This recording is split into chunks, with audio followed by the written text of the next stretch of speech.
Welcome to Lunchbox Sessions, bite-sized industrial training.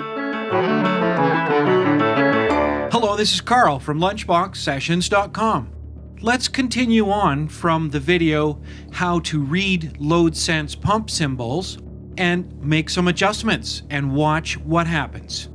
Let's start by adjusting the flow controlling orifice and see what happens to our pump's displacement, and let's also watch the pressure gauges, the differential of pressure from below the control orifice to above.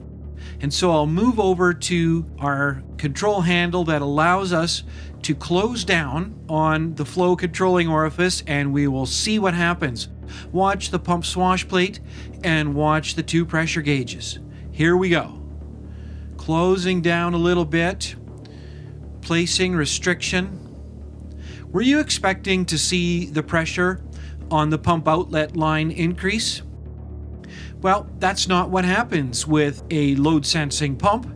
The pump has simply destroked, if you were watching that swash plate, has decreased its displacement to about half and is matching the requirement for flow as indicated by the flow valve that I was just adjusting.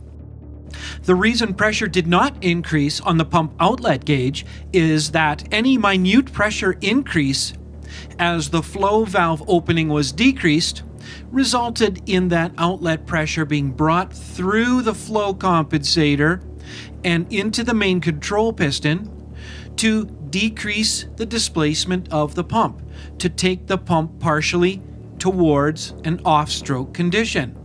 In so doing, the pump outlet pressure was held constant. In fact, what you're noticing is that the differential across the flow valve does not change. It is currently set at 150 psi and remains set at 150 psi regardless of the position of the flow valve. I'll close down even further. If you're looking at those two numbers, it remains at 150 psi even though the pump's flow output is decreasing to match the requirement from the flow valve. Let's open it back up, and we notice the flow compensator becomes very active, and we see though that the pressure differential has not changed. It remains 150 psi across the flow valve. If we wish to have that changed, if we wanted to have a higher differential, and that could be helpful in some cases where the load against the hydraulic motor off the top of the screen, off the top of the schematic, if the load against that motor changed very quickly, if it became easier to turn that motor shaft and then suddenly harder to turn that motor shaft, something we might call changes in counter torque, if there were a lot of sudden changes, then we might like to have a greater differential between the pump outlet and what we see downstream past the flow valve.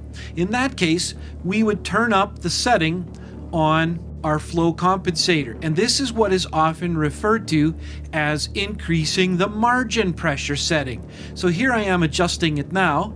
I'm now at 160 psi, 180, 190. I've now set it for 200 psi. That's the difference between the pump outlet and the downstream point above the flow valve. I'm going to adjust it all the way to 300, and now you see the color change that has taken place. Our pump outlet pressure certainly is higher than our true load pressure that we see on the upper gauge. All of those changes that we're making, whether we're adjusting the load sense spring, which changes our margin pressure, margin meaning the difference between these two gauges across our flow valve, whether we're adjusting the opening of the flow valve, and here's one last one. Here is us adjusting the load at that hydraulic motor we can't see. All of those changes are making our flow compensator that you see in the upper symbol react. It's a very sensitive pump that is constantly making sure that our pump outlet pressure and the pump's outlet flow matches with the demand of the entire hydraulic system.